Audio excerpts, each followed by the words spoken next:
En este momento y por los próximos 30 minutos, Caracol Radio presenta Mis Preguntas con Roberto Pombo.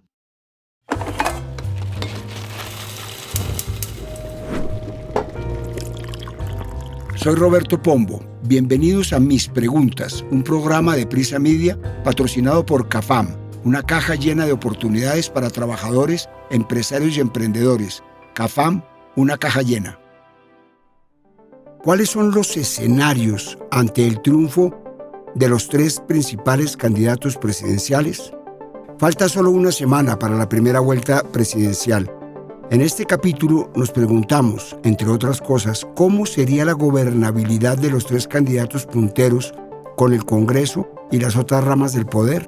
Para este capítulo hablamos con Alejandro Chalá, analista político e investigador de la Fundación Pares, con Andrés Villamizar, analista en seguridad y asuntos internacionales, con Silvia Otero, profesora de la Facultad de Estudios Internacionales, Políticos y Urbanos de la Universidad del Rosario, con la profesora de Ciencia Política y Estudios Globales en la Universidad de los Andes, Sandra Borda, y con la exministra de Relaciones Exteriores, María Emma Mejía.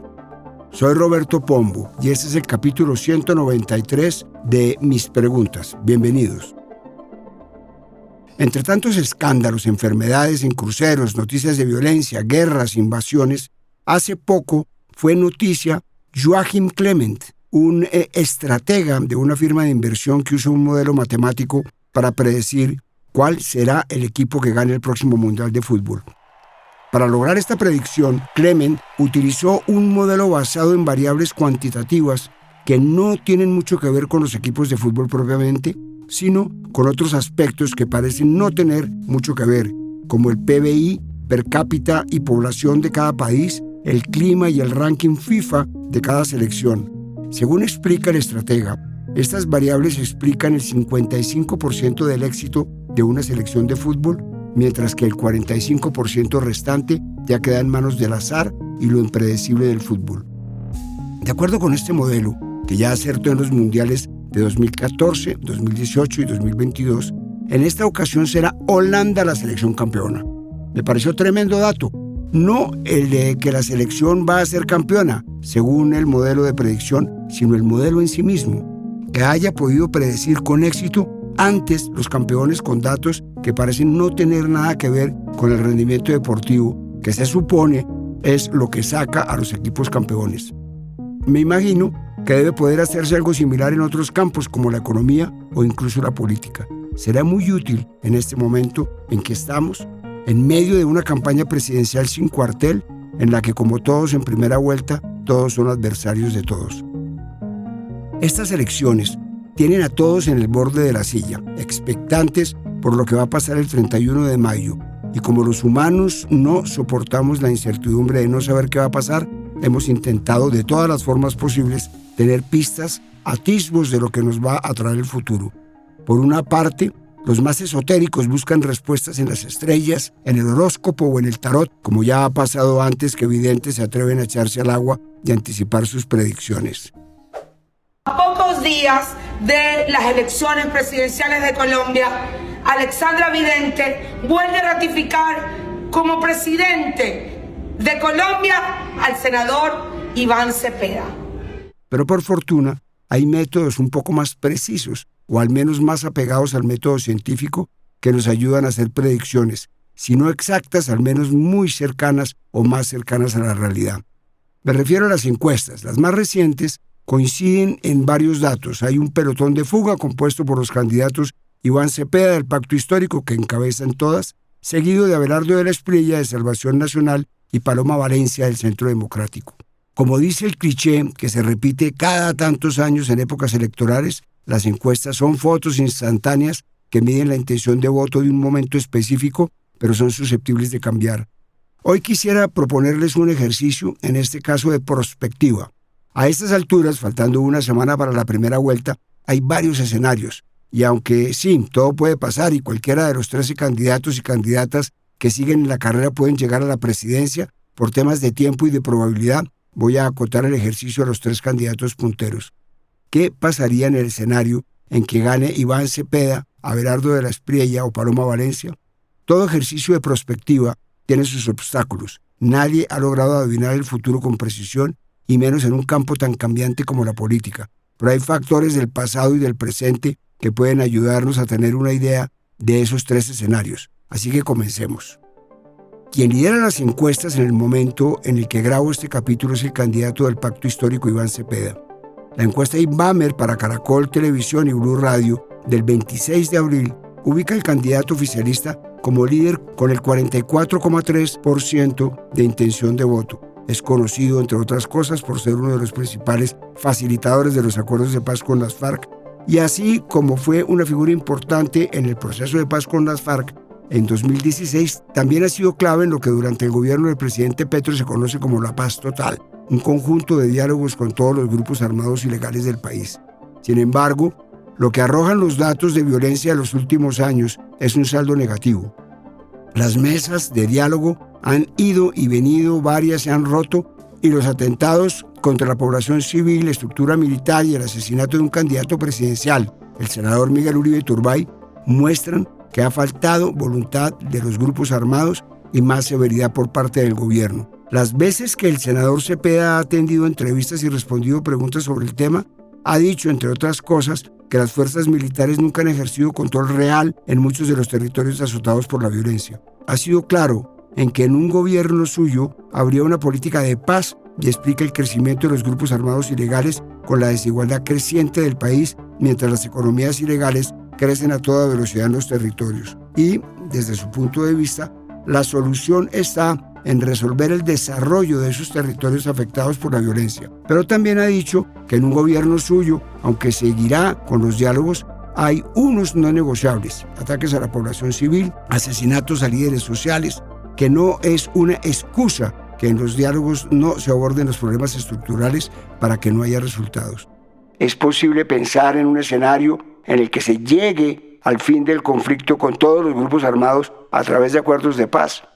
Esto me contó Alejandro Chalá, analista político e investigador de la Fundación Paz y Reconciliación.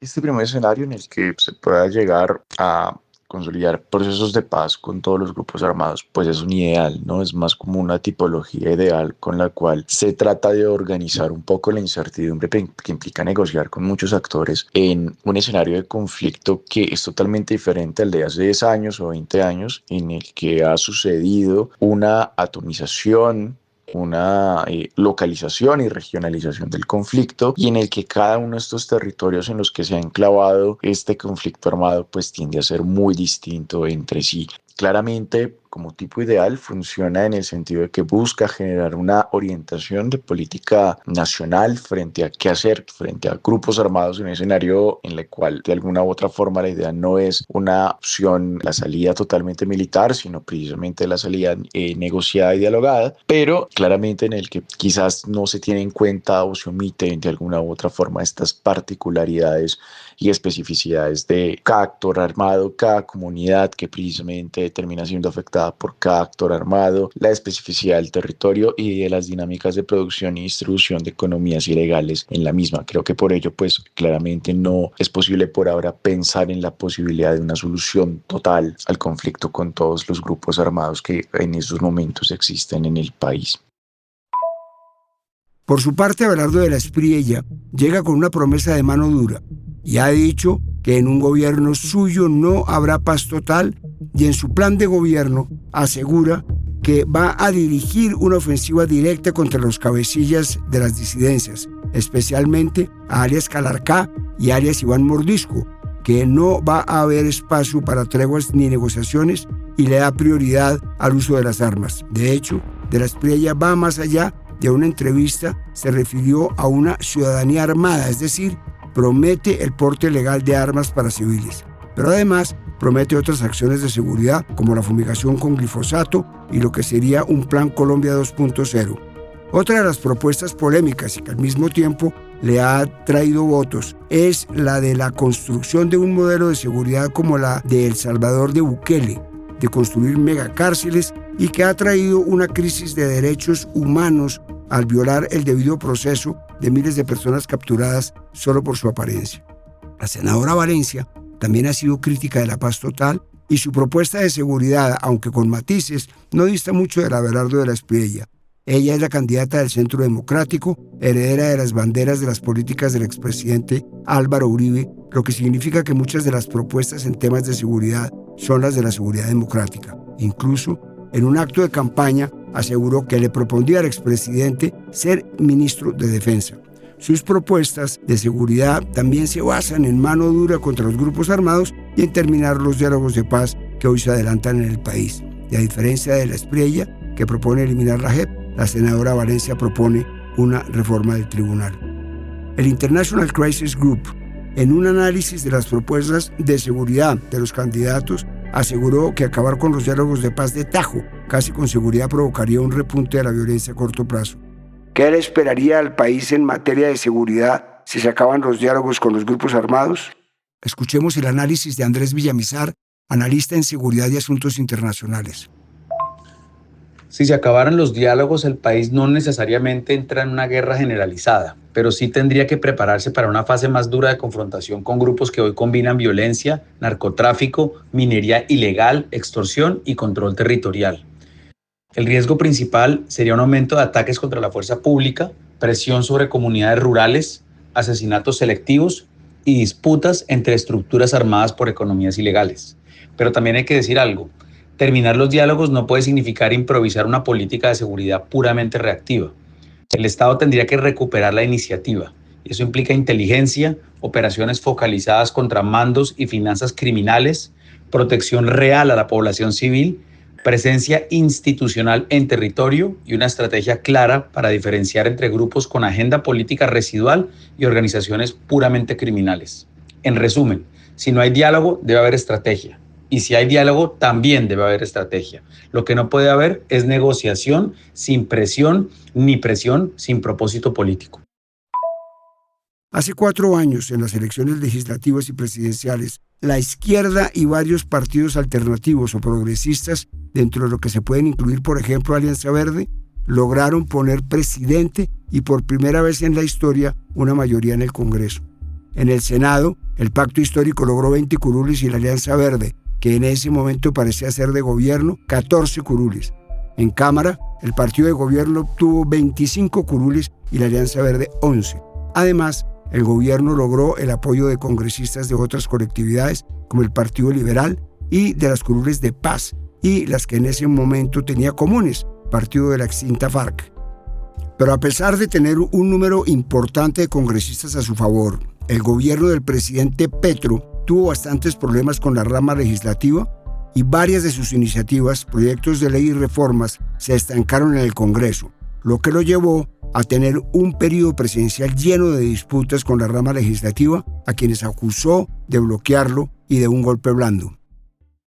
En esta ocasión, quien resulte electo recibirá un Congreso con una distribución similar, fragmentado, sin una mayoría absoluta.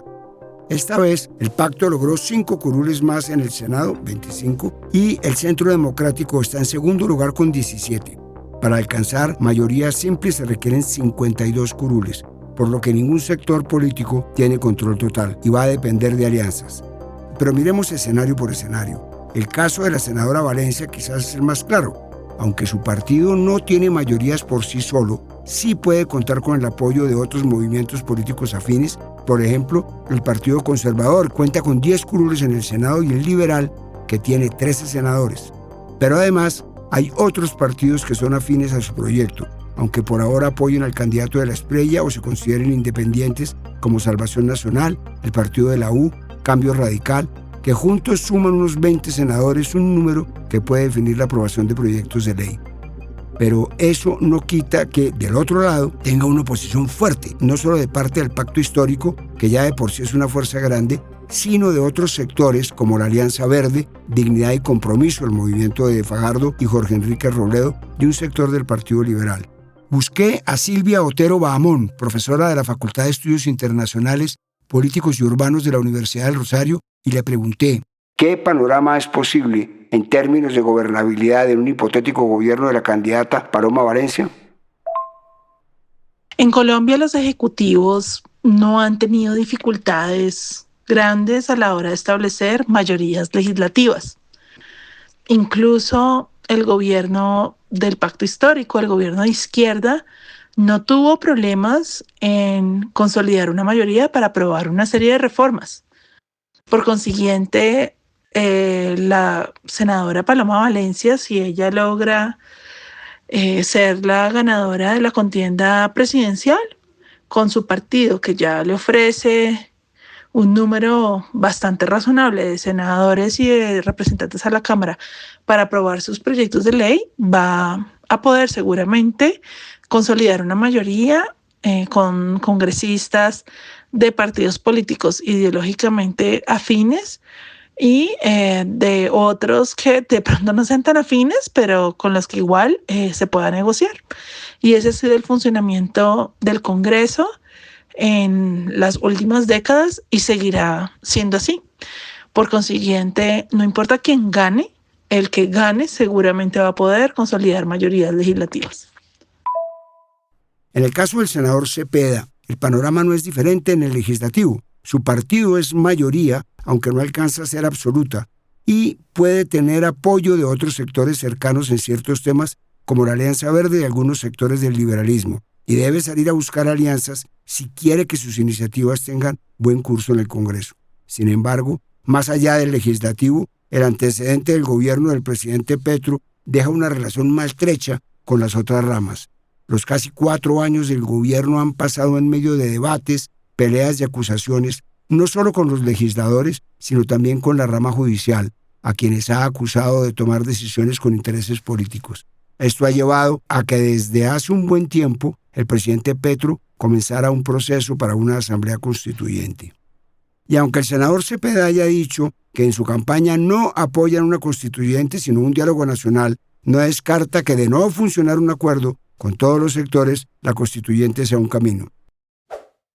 Yo soy partidario, efectivamente, de un diálogo nacional y de un acuerdo nacional. Creo que no se requiere hacer grandes esfuerzos para llegar a la conclusión de que no podemos seguir en esta dinámica de prácticamente parálisis legislativa cuando las grandes, bueno, no las grandes figuras, sino las figuras de medio pelo del Congreso deciden paralizar la República.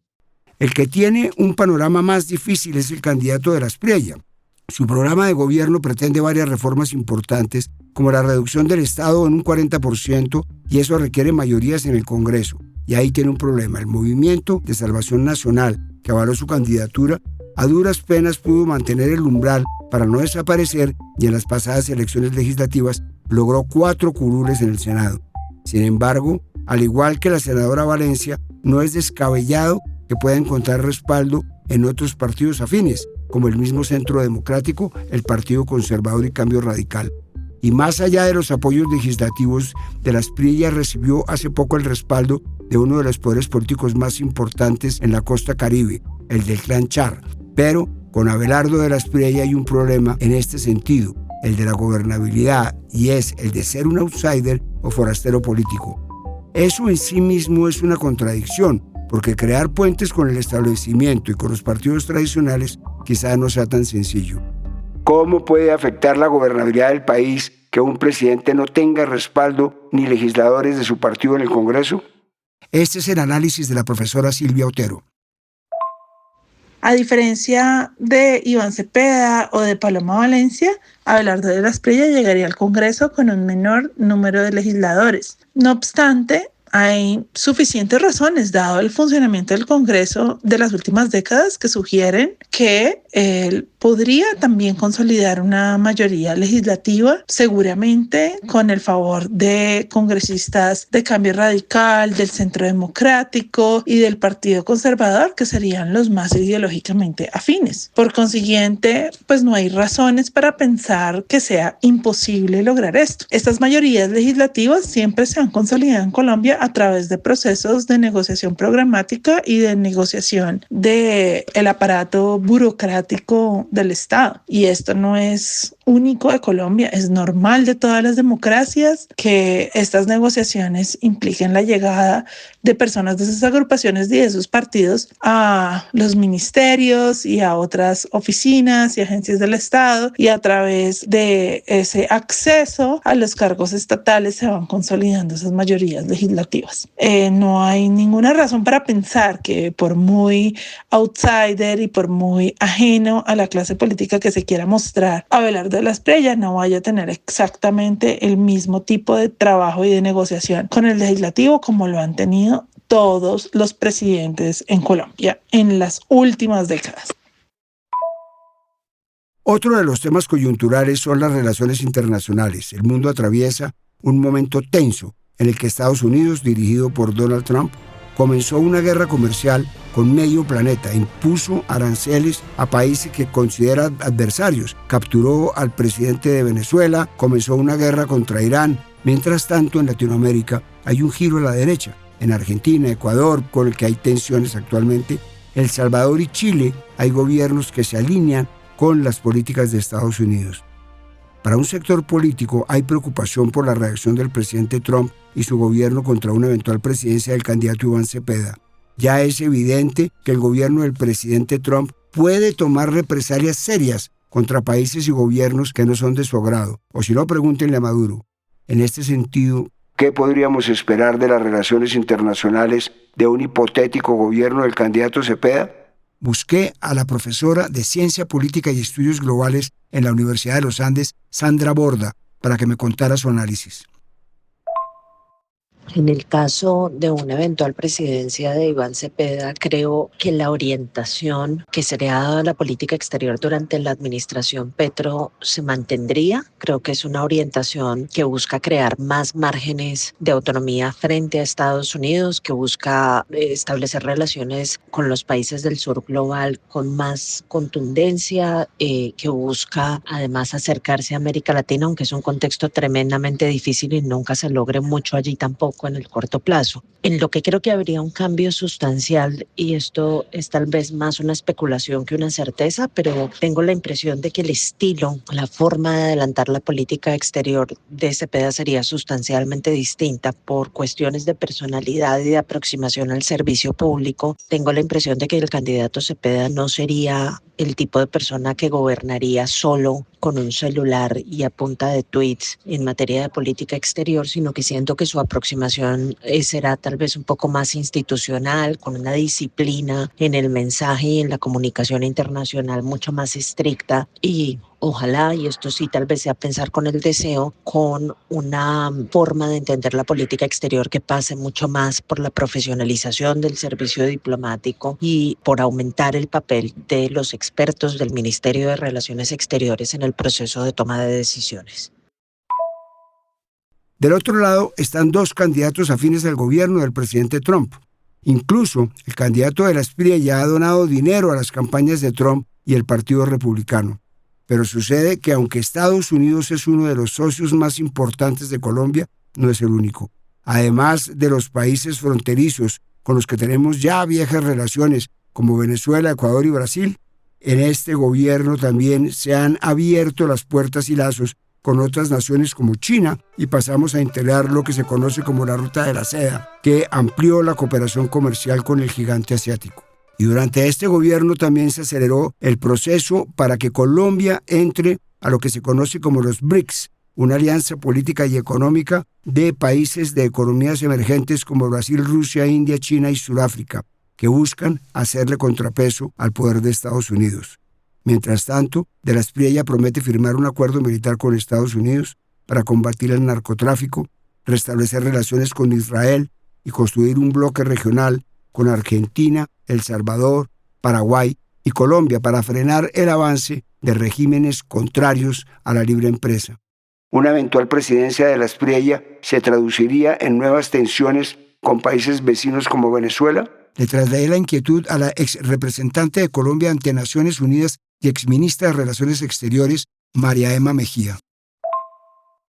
En una eventual presidencia de Abelardo de la Espriella, es claro que se traduciría en nuevas tensiones con el gobierno de Venezuela, porque por un lado, el candidato sostiene que jamás en sus 4 años de gobierno saldrá del país, sino que lo hará su vicepresidente, porque le parece que no debería él viaticar. Así que por un lado no habrá nivel presidencial en el exterior.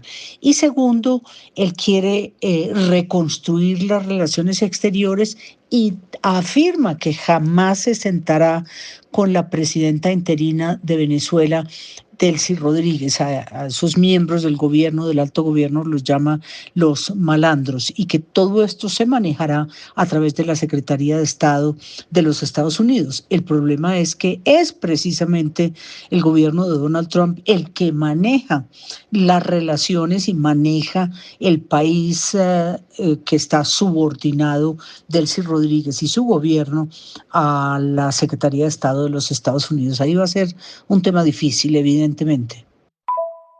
Por su parte, la senadora Valencia propone una ruta similar a de la Espriella, la de afianzar lazos con Estados Unidos e Israel. Un mandato de Paloma Valencia significaría dejar atrás alianzas con países como China y los BRICS por quedar bien con Estados Unidos. Escuchemos de nuevo a la profesora Sandra Borda.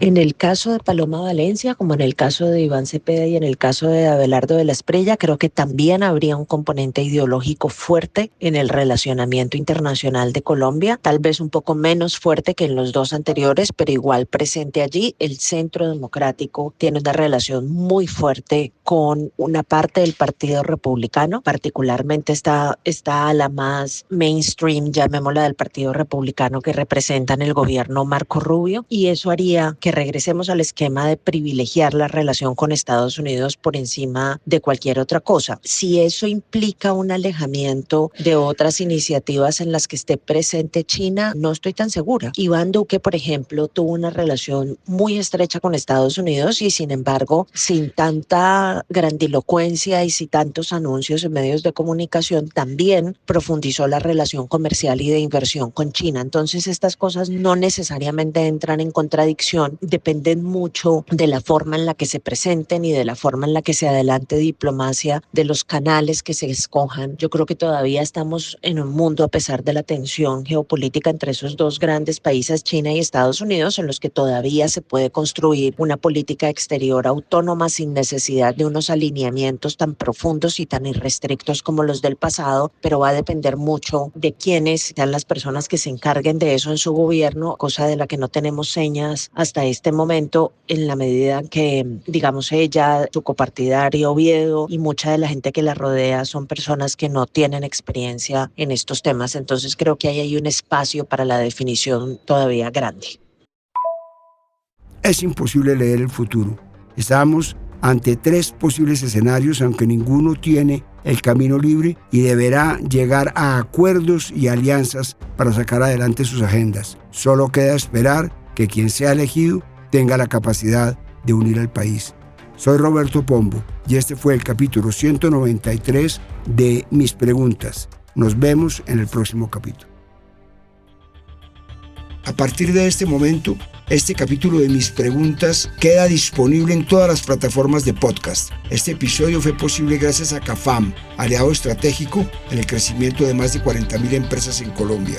Dirección: Roberto Pombo. Asesor editorial: Daniel Sampero Espina. Producción: Juan Abel Gutiérrez y Johnny Rodríguez. Guiones: Juan Abel Gutiérrez y Johnny Rodríguez. Postproducción de audio: Iván Ayala.